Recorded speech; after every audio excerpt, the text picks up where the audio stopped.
We are here to build community. Food is a great way to bring people together. Good food, man, you could sit around the table for hours and just enjoy each other's company. And one intentional choice that we made in here is to not have TVs on the wall showing sports, because I want people talking to each other. Another thing that you'll see when you look around the tap room, we have 12-foot-long picnic tables. The idea behind that is to force people to sit next to people they might not know. And by chance, you might overhear a conversation that's relevant, and all of a sudden you start to see friends forming at these tables. That is what I'm excited about. Jake founded the brewery out of a passion for bringing people together over great beer. What started as a home-brewed oatmeal stout, aptly named Oatbama, quickly became a hit, sparking the creation of Presidential Brewing Company.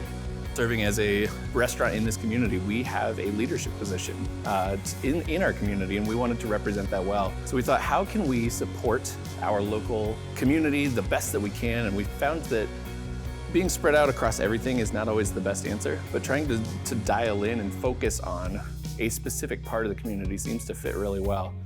I have a lot of friends that I've served, and I talked to them about this idea that I had. I want to do buy a veteran a beer program. The idea would be that the customer could come in and add an extra beer to their tab. We could hang it on the wall, and it would go to a veteran when they come in, and they could just grab a beer that somebody in the community bought for them.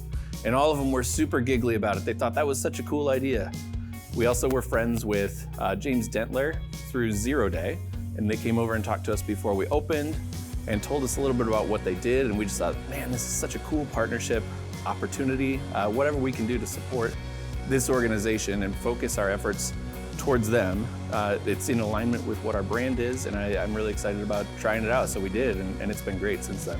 Zero Day, a nonprofit organization based in Battle Creek, has a clear mission: to empower veterans through intentional employment, purposeful training, housing, and deliberate application of discipline and core values inherent to military veterans. Army veteran and pitmaster Steve Siege has been involved with the organization since 2022. We do mostly vocational training. We try to do that transition period from veterans getting out of the service. When you get out, you have to find something else. We do wood shops. We have a greenhouse. We do the culinary program. We also pair up with Pro Start, which is troubled teens. We run those through the culinary program also. We have a couple trailers. And what we do with the trailers is everybody wants to run a barbecue trailer or a food trailer, but they have no idea what's involved. We get their feet wet, see if they have an aptitude for it, and if they want to take it to the next level, we help sponsor with their own trailer if they move down the path. Steve operates the Battle Bites food trailer, working side by side with veterans and their families, serving up mouth-watering dishes while turning service into success. Beyond the trailer, Steve also hosts Zero Day BBQ boot camp events, hands-on experiences where he shares his extensive barbecue knowledge while raising awareness about the many ways Zero Day supports and empowers veterans.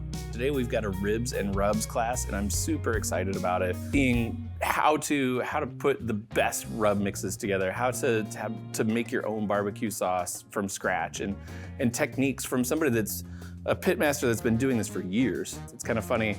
You see people that go from craft beer, and then they almost always end up with a smoker at their house. And so there's kind of a natural synergy between our community and theirs. And that's going to be part of what goes through today. 20 years ago, nobody was doing barbecue. You know, hardcore hobbyists now, almost everybody has a pellet grill, and that's where it's kind of gone. I love to teach and to hand down the techniques and the knowledge that I have to keep it going and to grow it. When you see people talking and sharing food and sharing beer together, it's such a great experience. I don't think we have enough of that community experience. You'll see that at the class today. They'll start talking across table and talk about their smokers, and it's pretty cool.